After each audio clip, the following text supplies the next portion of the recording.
Time now for sports on 104.7 The Cave. Here's Ned Reynolds. Mike, the intern, Ned Reynolds. It's Wednesday. We are talking history today because last night a father and son got a chance to play together. And the father and son in baseball, the Griffeys, were right there to watch it, too. No, really, they were in the crowd. That's pretty awesome. It is. It really is. That's something else. They're the only ones to be active in Major League Baseball. And here, the James family, Bronny and LeBron, they were active.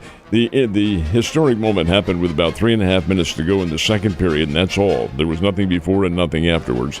LeBron came in, Bronny followed him in, crowds going wild in what they call the Crypto.com Center now. What in heaven's name is this? Well, it's the old Staples Center in Los Angeles. The naming rights have been purchased.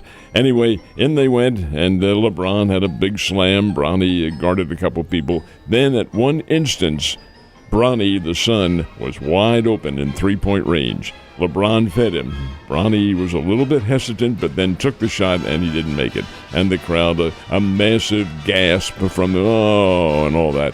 And that was the end of it. At the end of the first half, he left the game never to return. So this is probably, in all honesty, and I'm guessing this, the way it's going to be, this kid's not ready for the NBA at all. He's barely ready for his college team at Southern Cal, and he only played for them for 1 year and averaged 4 points a game.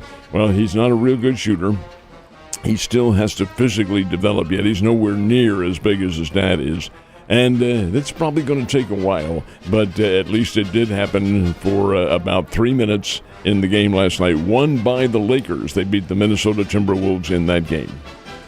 Pretty cool to see it. At the same time, I don't know if it's ever going to be the level of the Griffeys because because LeBron is LeBron. I don't know if his son is going to match. He's got to put the work in, and I haven't seen that yet. Very sad note this morning, Ned. What happened yesterday? Really is very sad, and again, it happened out in Los Angeles. Fernando has left us. This is so hard to believe. Fernando Valenzuela, who was the toast of the town back in the 1980s for the Los Angeles Dodgers, passed away last night. Apparently very middle of the night, I guess it was. Only 63 years old. Fernando was everything. Fernando Mania was so much a part of baseball back in the early and mid-1980s. He was an icon. Kid who came up, discovered in Mexico, and came up and really captured the baseball attention. 1981 is when he really hit it, when he won his first 8 games, 5 of them shutouts, all complete games. He won the National League Cy Young Award and Rookie of the Year in the same season, and he's the only one ever to do that. That was a massive feat for him. Threw some no-hitters in there as well, and he was pitching back in the Dodgers. Then he faded back in the late 80s and early 90s, became the Dodgers' Spanish-language broadcaster. Well, at the start of this year's playoffs, and the Dodgers played the San Diego Padres in the first round, he stepped away from the microphone and said he wanted to concentrate on his health, but planned on being back in 2025. Passed away last night, and that's a very sad note because he's a young man. There's no definitive reason for his passing from the scene, but that's Fernando Valenzuela leaving us at the age of 63. Ned, what, in your opinion, so far, other than the Missouri Tigers being in the top 10 this season, has been a big surprise in the college football rankings? Mizzou is not there at the moment. No, not anymore, but that was a big surprise early on. Well, it depends. If they come in and beat Alabama on Saturday, which is problematic, then they might get back up to the upper teens. In my opinion, the biggest surprise is Indiana. Indiana University, really big name in basketball, pretty good in baseball. They've been to a number of NCAA tournaments. But football, they have been awful. And this is for the last 40 to 45 years. They've been mediocre. They haven't been any kind of a power at all in the Big Ten Conference. Well, this year they have a new coach, Jerry Signani, came over from James Madison, brought some of his players with him, not all. But at the moment, they are 7-0 and ranked 13th in the Associated Press ratings. They have a chance to be among the 12 who are in the national playoffs. They host Washington this weekend. That's in Bloomington, Indiana. Indiana last week played Nebraska, beat them 56-7. The Hoosiers are pretty doggone good. my nod goes to them. Illinois has greatly improved. They're ranked 20th in the country, but my nod goes to the Hoosiers and Kurt Signotti, who had come over from James Madison this year and done a great job. That's my choice. Friday will be the final day for high schools in the state for their regular season. And we got some local boys that are looking to get this whole thing this year, aren't they? They have to get through their districts first, which is usually a 3-game circumstance, but we'll see what happens. In the rankings that were released just the other day, these are the overall state high school rankings. Doesn't matter what class you are in, this is the best team in the judgment of the panel of individuals who does the voting. And the best team in their judgment is Lee's Summit North out of the Kansas City area. They are very good. They're undefeated. St. Louis Cardinal Ritter is second.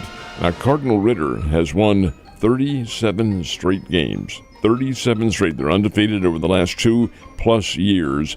And they have a big one because they play Lutheran North up in St. Louis. That's a big, big rivalry. And Blue Springs South is number 3. Who's number 4? The Nixa Eagles. And Nixa is very good, folks. They can play the football game. They'll hope, and hopefully for them, Glendale has other thoughts on the matter, but Nixa goes to Glendale to play on Friday night, and Nixa's hoping to finish their regular season undefeated. Then Nixa goes into the districts. Competition's a little bit different there. Carthage is a pretty good football team, and they're state ranked as well. So a long way to go, but I'll tell you, we do have a chance at having some area teams in there battling for state championships. Good luck to all those boys and dudes competing. Now the Las Vegas Raiders, who will be the next opponent for the Kansas City Chiefs, have lost their quarterback. Who's going to be running for his life on Sunday? That's exactly what it'll be, running for his life. Aiden O'Connell is the individual who was quarterbacking the Raiders, kid from Purdue, and Purdue is the birthplace of quarterbacks.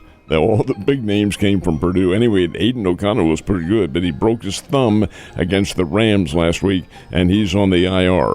So the Raiders will more than likely go back to their previous starter, Gardner Minshew, who has been around in the NFL now for a number of years and played with the Philadelphia Eagles for a while and played with other championship contenders. Is he a leader? Is he an individual who can get the Raiders out of their miasma of difficulties? Probably not. But the Raiders also signed, they went to the Phoenix Cardinals, the Arizona Cardinals, 2 days ago, and signed off their taxi squad Desmond Ridder. Ridder was a quarterback at Cincinnati University and had them, they were in the Cotton Bowl one year, and he was the quarterback. Hasn't really made it so much in the NFL, but Desmond Ridder could be battling Gardner Minshew for that starting role at quarterback. We'll see. Whatever. The Chiefs are a 10-point favorite going into this. That's in their house. Well, actually, our Western practice field.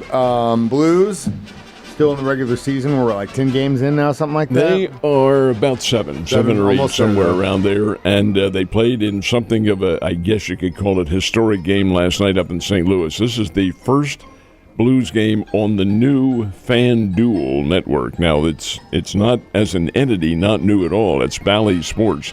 But FanDuel purchased it. And the Blues game with the Winnipeg Jets last night was the first game. Winnipeg wins by a score of 3-2. Winnipeg's undefeated. They've started the season 6-0, and they're a pretty good hockey team, and they beat the Blues. But first one on the new network, we'll see whether or not, and the word now is maybe Cardinals join in with this new network. It still remains to be seen. Interesting times ahead, and it's going to be interesting in a couple weeks to see if that thing passes in this state. And you have a great day, and I will see you soon.